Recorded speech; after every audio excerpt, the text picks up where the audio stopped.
Sir वो proper way क्या है बोर्ड एग्जाम में आंसर लिखने का, ताकि जो भी हमें मार्क्स मिले वो हमें सफिशिएंट लगे। तो ये काफी इंपॉर्टेंट होता है हर एक स्टूडेंट्स के लिए कि वो अपने एग्जाम के अंदर उन स्ट्रेटजीज को फॉलो करे जिसकी वजह से आगे चल के कोई प्रॉब्लम ना हो। इस वीडियो में हम बात करेंगे proper way of writing answer in board exams. Number 1, make use of the extra 15 minutes provided. देखो ये एक गोल्डन अपॉर्चुनिटी है, तो ग्रैब कर लीजिएगा।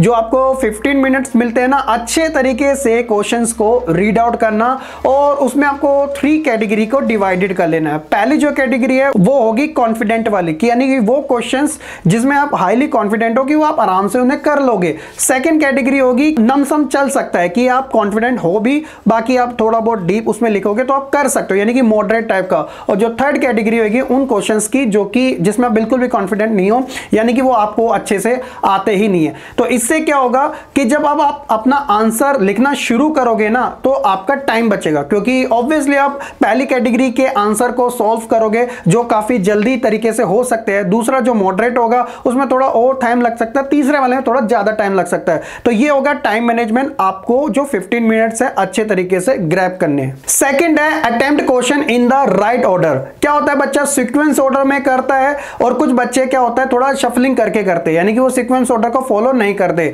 तो मैं आपको यहां पर एक चीज बता देना चाहता हूं, देखिए कोई रिस्ट्रिक्शन नहीं है कि आपको सीक्वेंस ऑर्डर में ही करना है, बस सिंपली आपको जो भी क्वेश्चन आप अटेम्प्ट कर रहे हो राइट ऑर्डर में कीजिएगा। बहुत सारे बच्चों को ये प्रॉब्लम होती है कि कभी कभार वो क्वेश्चन नंबर 9 का आंसर लिख रहे होते हैं, लेकिन वो क्वेश्चन 9 की जगह क्वेश्चन 10 डाल देते हैं, क्वेश्चन 8 डाल देते हैं। ये काफी कॉमन मिस्टेक है, इनसे आप बचिएगा, क्योंकि इन्हीं की वजह से आपके जो 2, 4, 8 नंबर कट होते हैं। कहीं कहीं इनकी भी गलती होती है, क्योंकि एग्जामिनर की नजर में तो आपने क्वेश्चन नंबर 10 का आंसर लिखा है, लेकिन आप अपनी नजर से उस क्वेश्चन 9 का ही आंसर दे रहे हो, बट जस्ट बिकॉज कि आपने उसका आंसर नंबर थोड़ा सा गलत कर दिया, जिसकी वजह से आपके मार्क्स कट हो गए। थर्ड है अंडरलाइन इंपॉर्टेंट वर्ड्स। अब देखिए बहुत सारे बच्चे ये भी मिस्टेक करते हैं कि क्या होता है कि अपनी आंसर शीट में ज्यादा अंडरलाइन करने से क्या हो जाता है कि वो और ज्यादा मैसी टाइप का हो जाता है, यानी कि क्लीन नहीं लगता यार।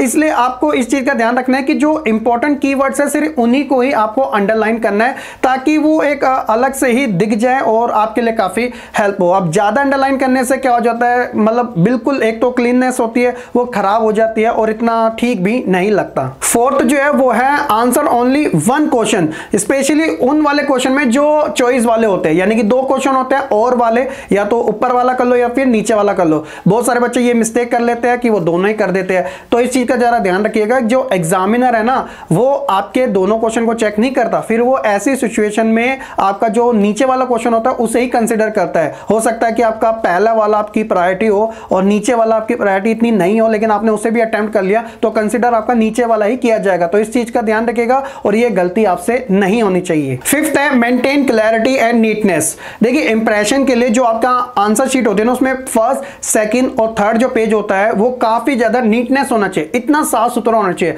बाय मिस्टेक अगर आपसे किसी चीज में गलती हो जाती है तो आपको उस वर्ड के ऊपर इतना ज्यादा स्क्रैचिंग करने की जरूरत नहीं है, जस्ट सिंपली उसके ऊपर एक लाइन क्लिक कर दीजिएगा, आप लाइन ड्रॉ कर दीजिएगा, इनफ है। इतना हाईलाइटेड मत कीजिएगा कि जो नहीं दिख रहा आप जबरदस्ती इतना ज्यादा उसमें स्क्रैचिंग कर रहे कि वो दिख ही रहा है आपको, तो इन चीजों से बचिएगा। और साथ ही बहुत सारे बच्चे ये भी गलती करते हैं कि वो गैप दे देते हैं। मान लीजिएगा कि वो किसी का आंसर लिख रहे हैं, उसको 4 पॉइंट्स में आंसर देना है, तो फर्स्ट सेकंड पॉइंट उसे अच्छे से आता है और थर्ड पॉइंट उसे अभी वो माइंड से स्किप हो गया है और वो 4 पॉइंट कर देता है, तो थर्ड पॉइंट जो है वो गैप शो कर रहा है। तो एग्जामिनर को नहीं पता कि वो क्वेश्चन आपको नहीं आता, लेकिन आप इतने होशियार है कि आप एग्जामिनर को खुद दिखा रहे, देखो मेरे को तीसरा पॉइंट हमारा ब्लैंक है, तो इसका मतलब ये जो आंसर मैंने लिखा है ना वो इनकम्प्लीट है। तो इस चीज का थोड़ा ध्यान रखिएगा। अगर आपको 3 ही आते तो कोई बात नहीं, आप 3 ही लिख दीजिएगा, लेकिन प्लीज ये गैप मत शो कीजिएगा एग्जाम में। नंबर 6 है right to the point and precise answer. देखिए जो आपके एग्जाम क्वेश्चन पेपर में जो इंस्ट्रक्शन है उसी को आपको फॉलो करना होता है। एग्जाम पैटर्न के अकॉर्डिंग अगर आपका कोई क्वेश्चन 2 मार्क्स का है तो 40 वर्ड्स की लिमिट ध्यान में रखिएगा, 3 मार्क्स में 60, 4 मार्क्स में 80 और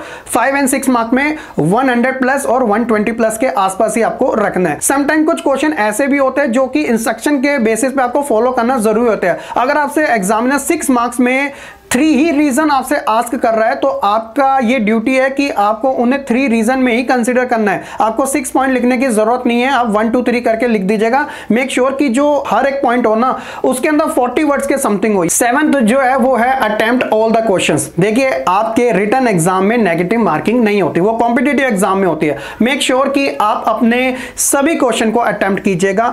हो सकता है कि लास्ट टाइम में आते आते थोड़ा बहुत आलस आ जाए, या हो सकता है ये भी कि आपने कुछ ज्यादा ही टाइम दे दिया उन क्वेश्चंस के ऊपर जिसकी वजह से आपके कुछ क्वेश्चन रह गए और आपका मन भी नहीं कर रहा। बट फिर भी आप सारे क्वेश्चन अटेम्प्ट करना जरूरी है, क्योंकि कुछ आप जब अपनी आंसर शीट भी चेक करते हो ना आपको पता चलता है यार ये तो मेरे को बिल्कुल भी एक्सपेक्ट नहीं था कि इसमें टीचर मार्क्स दे देंगे, लेकिन उसमें हाफ मार्क्स भी होता है, 1 मार्क्स भी होता है। तो ये जो छोटे छोटे नंबर होते हैं ये ही आपकी परसेंटेज को भी आगे ग्रो करने में काफी हेल्प करते हैं। तो मेक श्योर कि आप सारे के सारे क्वेश्चन अटेम्प्ट जरूर करके आए। 8th है cross check your answer sheet. जी हाँ, ये बिल्कुल लास्ट में आपको करना है, स्टार्टिंग में नहीं करना। अब देखिए बहुत सी गुंजाइश हो जाती है कभी कभार कि यार करेक्शन करना है, या मेरे से जो आंसर नंबर था वो मैंने थोड़ा ऊपर नीचे कर दिया, या कुछ चीज थी हाँ में पूछी जा रही थी मैंने ना में लिख दी।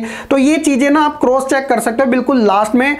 10 to 15 मिनट्स इनफ होते हैं। वैसे अगर आपके पास एक्स्ट्रा टाइम है तो आप उसको अच्छे से यूटिलाइज कीजिएगा। एंड लास्ट है सीबीएसई के पीवाईक्यू क्वेश्चन की जो आंसर शीट होती है ना उसकी स्क्रिप्ट देख लीजिएगा। आपको सीबीएसई की ऑफिशियल वेबसाइट पे मिल जाएगी कि किस तरीके से सीबीएसई जो है जो मार्क्स डिस्ट्रीब्यूट करती है उसकी स्क्रिप्ट कैसे होनी चाहिए, किस तरीके से लिखा जाता है, वो सारी आपको वैसे ही उनकी वेबसाइट में मिल जाती है। तो एक तरीके से आपको इवैल्यूएट करने में, एनालाइज करने में काफी ज्यादा हेल्प कर सकती है। तो ये जो सारे तरीके हैं वो एक प्रॉपर वे माने जाते हैं जिसमें आप अपना आंसर अच्छे से कर सकते हो और आपके मार्क्स कट होने की जो गुंजाइश है वो काफी कम हो जाती है। ये था मेरी साइड से, होप्स हो कि काफी आपको अच्छे से समझ आ चुका होगा। और वीडियो पसंद आई तो लाइक कमेंट शेयर करने के साथ चैनल को सब्सक्राइब करना बिल्कुल ना भूलिएगा।